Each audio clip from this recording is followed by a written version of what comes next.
Right, so I'll try to make sure that I talk loud enough. So I'm trying to avoid using a microphone for the hassle of a microphone. But let me know if you can't hear me. So, I come from Sandia's Partnerships organization. Specifically, I'm more in the licensing and IP part, but I also work across the laboratory from all different types of partnering. We do partnerships with companies, universities, we do partnerships with small businesses, startups. We oftentimes are looking to partner for many different reasons. Primarily, partnerships at Sandia is to support our mission. We have one main mission at the laboratory in nuclear weapons, but Sandia has a lot of different missions in national security. But we're a laboratory, we're not a company. We don't build things, we don't manufacture. And so oftentimes to be able to complete our missions, we have to take either technologies that we have at the laboratories and move them outside the companies to let companies take them and make them into something. Or we work together from a research perspective with companies to help further a mission either internally at the laboratory or again, because as a laboratory we're not looking to manufacture and make products, we're looking for those companies that would be able to do something alongside us. We also, to enable innovation. So, particularly on my part where I'm looking at trying to get technologies outside of Sandia, we do our best. I think I mentioned it to one company this morning. We're not in the business of making money at Sandia. We're in the business of turning the publicly funded research into something that's amazing in the commercial sector. And so we try to enable innovation. We have a lot of internally funded activities. We also take advantage of a lot of DOE funding that we work together with companies. Technology Commercialization Fund is something that is a little bit newer, but is from the Department of Energy's Office of Tech Transitions. And that is money that they want to deploy to Sandia and to private sector companies, and for the most part, the companies that we've worked with are smaller companies, to try to transfer something for being Department of Energy, something for energy or manufacturing related. We're trying to maximize public good in terms of what we do with the products that we've created. So many of the things that we do are very specific for very specific customers, but there's dual use. And so sometimes we're able to take those things and get them outside. So we have a lot of well-known sort of technologies that have gotten out of the laboratory. One thing that it starts to get old, but we still cling to it. I mean, it's from the 60s, but it's still near and dear to our hearts. The clean room was something that was developed at Sandia. And rather than, again, as I pointed out, rather than trying to make money off of it, it was a development that we took and we gave away for free to the world, given the importance of what it was. One of the things that are kind of interesting in terms of what we've developed, so the crystalline silicon titanate is a product that we developed to help clean up a nuclear site in Washington. And so, nuclear waste sort of that we have in the US, we did this together with Honeywell UOP. They did it specifically for the government. They were cleaning up specific government sites, and that was back in maybe the 90s, and then it sort of went away. And then Fukushima happened. And all of a sudden, there was a huge need for this again. And so again, we quickly turned around and deployed the technology again. And from a laboratory perspective, we're not trying to charge to make money for it. We're just trying to get a company that can take it and do something good with it. The last thing that I would mention sort of our synthetic aperture radar. So Sandia, as a weapons laboratory, there's radar that we have on our weapons and we developed. We realized that it could be used for other things than sort of navigation. And so we were tasked by the military to try to develop a radar that could look at the ground from the air and be able to detect things. And this was really near and dear to us as the United States in the early 2000s when IEDs were a real big problem. And so SAR was actually something that they realized pretty quickly could be used to detect IEDs from the air. Problem was it was really big, took a lot of power, and not easy to use. So we took something and we shrunk it down to about that big, and they bolted it to the bottom of some of the UAVs that flew. And we have taken that was more of a research product, transitioned it to a commercial partner. The advantage for us as a laboratory is we actually took that technology and the improvements that we made for this, and we rolled it back into the mission work that we have to improve sort of the size, weight, power requirements within our realm. And so we have a lot of tech transfer successes that we've done over the years, and we're continuing looking for more. So one of the things that I have as an objective within my group, and I also am helping with what we call at Sandia the Academic Alliance. Some of you know what that is, maybe some of you don't know what that is. Sandia Labs has chosen, I think, Tom, is it 5 universities? Five universities that we have considered to be strategic partners. Everything from looking at, from a pipeline perspective of trying to bring in talent to the laboratory, but we are investing more dollars and effort and time from within the laboratory to try to develop our relationship. UIUC is one of those universities. That's why Tom, who's a Sandian, is here, lives here, and works here, because we're trying to build a better relationship with the university here. I specifically, for this fiscal year, for me, am trying to better understand what companies are here in the park, better understand sort of the capabilities that are here and be able to leverage them.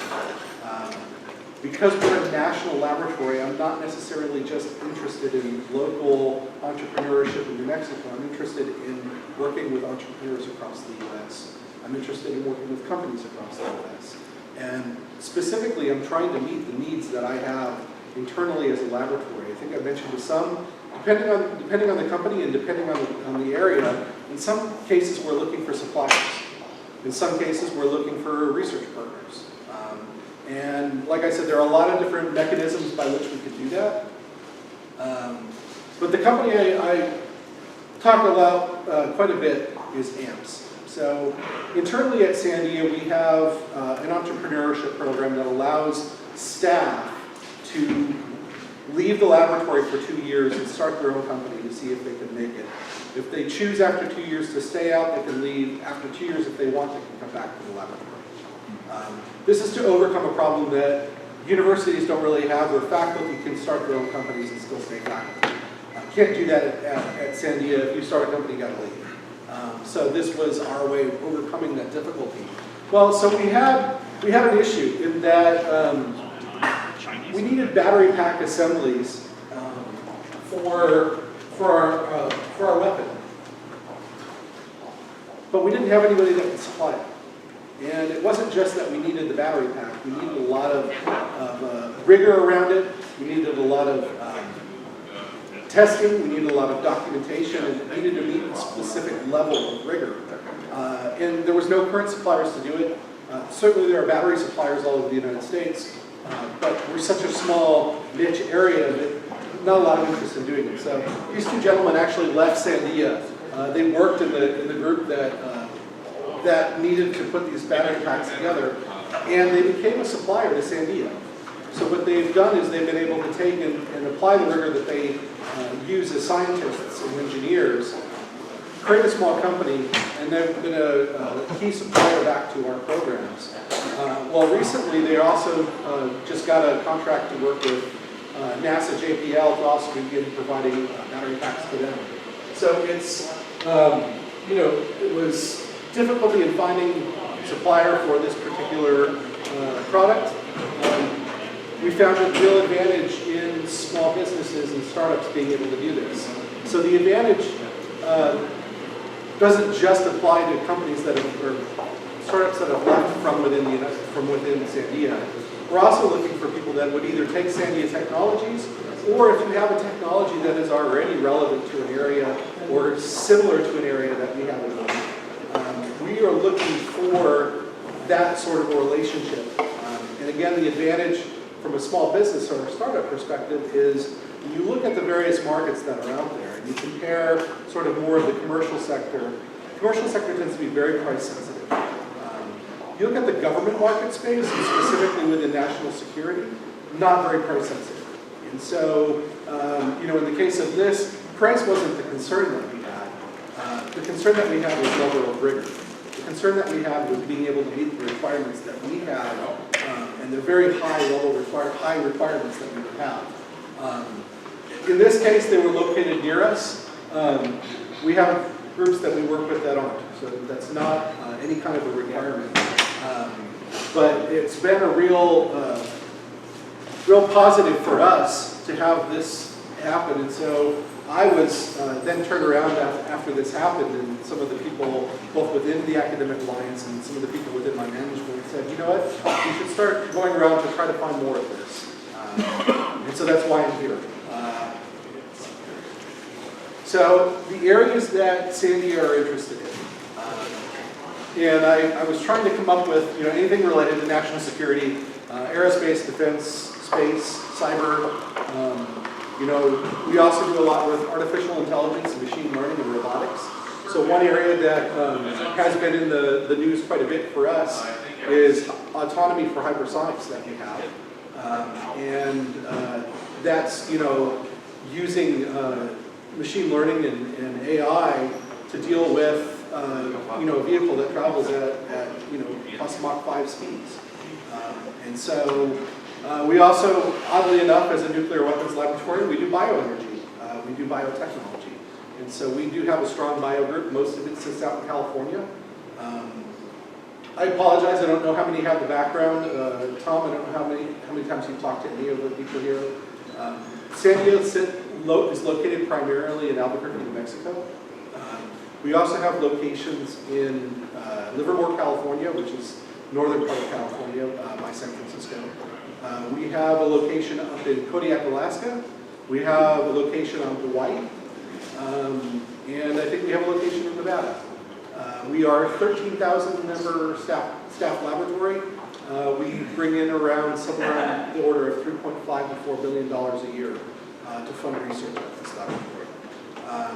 So, should have given you guys a background, but a lot of the work that we do was derived originally from nuclear weapons, but you'd be surprised the types of things and how they can be applied. So, for example, we had a company, Goodyear, that came to us needing to better design tires. The time it took for them to come up with their designs to getting them actually as products was too long. So oddly enough, codes that we use to model nuclear explosions were converted to model tires.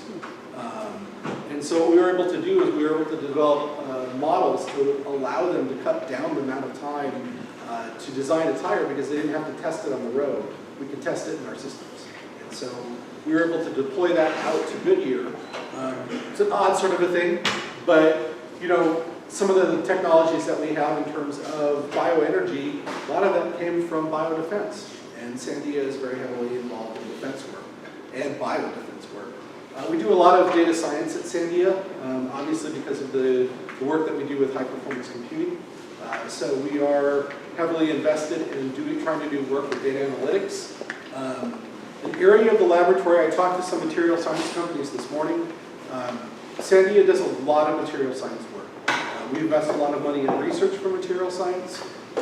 We do a lot of work on trying to understand and characterize materials in very extreme environments, as well as develop materials for very extreme environments. And so, again, everything from wear resistance to high temperatures to things that are highly radioactive, and understanding how materials respond in each one of those environments is important to us. We do a lot of work in optics and RF, pulse power. So we do a lot of work in pulse power because we need to be able to test, again, from an extreme environment perspective, to be able to test materials and test components to see how they hold up. And we do renewables. I used to joke, depending on what part of the laboratory you drove around in Albuquerque, there were a lot of Priuses where all the energy people were. There were a lot of pickup trucks where a lot of the former military guys were doing defense work. We do a lot in renewable energy. We do solar, but I think our biggest area is wind. If you've been to Albuquerque, we get a lot of wind, but that's not actually why. I think it's a little bit too gusty in Albuquerque to be of use. But our ability to do modeling and simulation is huge for wind. One of the things, though, that we spend a lot of time on when it comes to renewables is dealing with the stochastic nature and how do we deal with it from an energy storage perspective, as well as integration into the grid, and then protection of that. And so we work together with other laboratories, but we also work together with the university here, as well as many companies to try to do everything from working together with them. We have a testing laboratory, so we have a lot of people that come to Sandia because they have a product or they're working on something, but they don't have the ability to test it at a reasonable price. And we provide many facilities that we have for that. So I'm here today to talk with people and companies, and I'm trying to make myself available. I'll be here all lunch to talk. So please stop by if you've got any interest, either from a company perspective or if you're here from the university. My goal is to try to collect as much information, provide knowledge up to you guys, and then try to make connections back to people within Sandia. Because sometimes it's a little bit difficult to know where to start. I can also answer questions about the different mechanisms we have for partnership. Being that I come from the intellectual property, I can also talk about, what are the ramifications and what are the intellectual property sort of, how does that work out as we work with companies. Happy to talk about any of the other areas that I've worked with there. So please feel free. I'm sitting up over here, chowing down, so I'll try to talk in between chewing my food. Like I said, I think that was everything I had on this. So, questions? Could you give just a brief overview of how the intellectual property is split up between Sandia and the company you partner with? So when we partner with companies, oftentimes we do it under a cooperative research and development agreement, which is called a CRADA at Sandia. We love our abbreviations, so let me know if I slip into too many abbreviations. Under that sort of an agreement, there is something called morella rights. So the company gets rights to the technology that's developed together. We bring sometimes background intellectual property. Companies sometimes bring background intellectual property and try to keep those separate. And you're guaranteed a license to that technology. So it splits up nicely. If you're trying to test something, so you're just coming to us because so I mentioned we have a battery abuse laboratory at Sandia. I've not actually been in there to see it, but it sounds like a lot of fun just to beat the hell out of batteries all day and see how they explode and when they explode. If you're developing something that requires that kind of a test, or you've got an inverter for a grid and you're trying to test it to see how it would work, and you bring it to Sandia, you maintain all the intellectual property rights of that. We take nothing. It's just a work for hire. We do a lot of work with the university through what we call laboratory-directed research and development. So we skim off an amount of everything that comes into the laboratory. We fund around $200 million of internally focused research that we decide what we want to do on. In those cases, it depends. So if you're working together with us, then it's a jointly held IP, and obviously you have your unlimited rights. And as a laboratory, we're really excited to give up our rights to let you go off and do something great with it. If it's such that we give you money and you go off and you go do something, and then you come back with a result, oddly enough, you own it. So it's sort of how it plays out in a nutshell. You talked about having a partnership with the research park here. How about the companies that's not within the research park? How does that? So Sandia likes to partner with any companies. The research park for us is something that we're trying to better understand and figure out how we can leverage, at least for my office and Sandia in general. But if you're not in the research park, that's fine. We're still interested in working with companies. It has more to do with what are you working on, how well it relates to things that we do internally. Then follow-up question then, for the, how do we get on to that program? How do you adapt? Does it require certain security checks? Or, for example, that SBIR, there's some kind of SANS credentials you have to get. Right. So depending on the type of relationship, yes. We do SBIRs as well. You know, we do like the tech commercialization fund research that we do. It doesn't matter whether you're here at UIUC or in Illinois or somewhere else in the United States now. Because we're a national security laboratory, yes, we have to follow all the regulations. And we have to be careful depending on what the work is. Right, you know, some things are a little bit more benign than others. You know, if you're looking at aerospace or looking at defense, you're looking at something that has a national security bent to it versus if you're doing wind energy. Those are much more.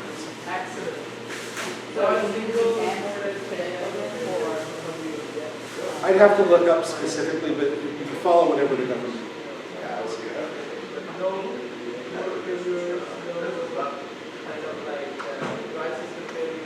So we've got a period of time. If you were not able to sign up for an appointment specifically with Joel this afternoon, then he does have some time. I know he's got some university people that he wants to chat with as well.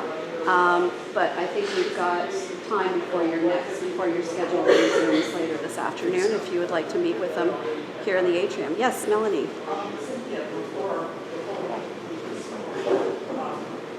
I just thought we might like to emphasize the point that we discussed Sandia focus on Sandia and just let you know that there are a number of us here, so we're really glad Joel's here today. You're not here every day. No. So if you're here in the next week, you have an idea and you want to follow up on it, you might forget about all of this and go talk to Cynthia, and that's fine. Or to introduce those of us who are here, Brenda Wilson is at that table. So Brenda is coming in as our Illinois faculty professional working on the Sandia relationship, and has a lot of interest in availability and lots of people about building research relationships. Craig Wyman is here, and Craig plays a very important role in managing the relationship.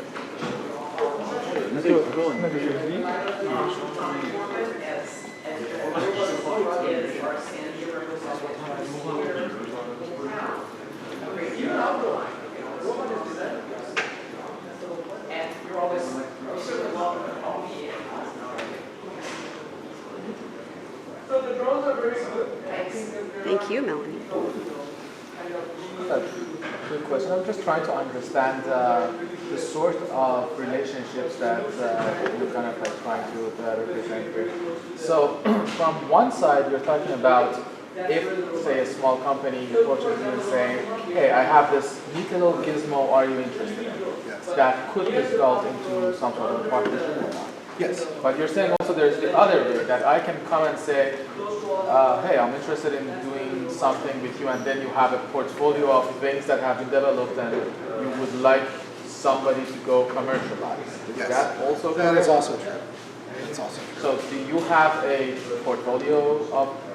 I can, yes. We have a website that has every single technology that we've ever created that's available for anyone to try to take and do something wonderful with.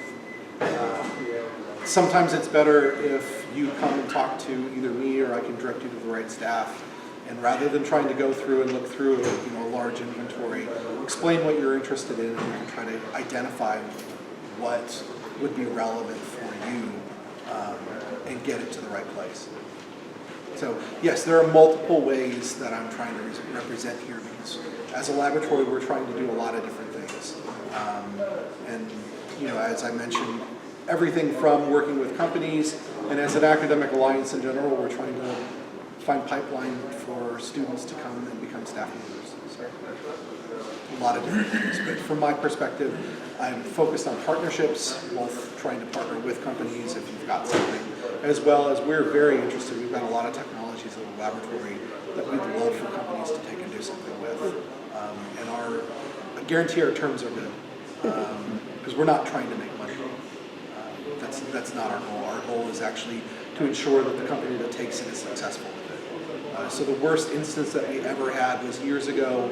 We licensed the technology to a company, and the reason they licensed it was to take it off the market because it competed with what they had. It was a lessons learned. It was many years ago, and it's one of the things that we look at is we do absolutely not want that. You know, the royalty and revenue from it, that's not what motivates us as a laboratory. We try to make sure that we recoup our taxpayer investment in these things. But boy, it's a lot better if we just get things out of the lab.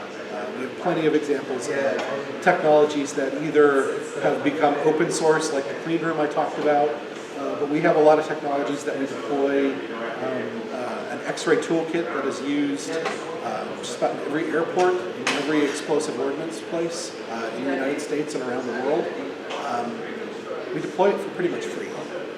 We just want it to be used because it is useful for saving people's lives. Okay, Craig, did you have a question? No? Okay, my mistake. All right, thank Right, you. thank you. Thank you so much, Joel.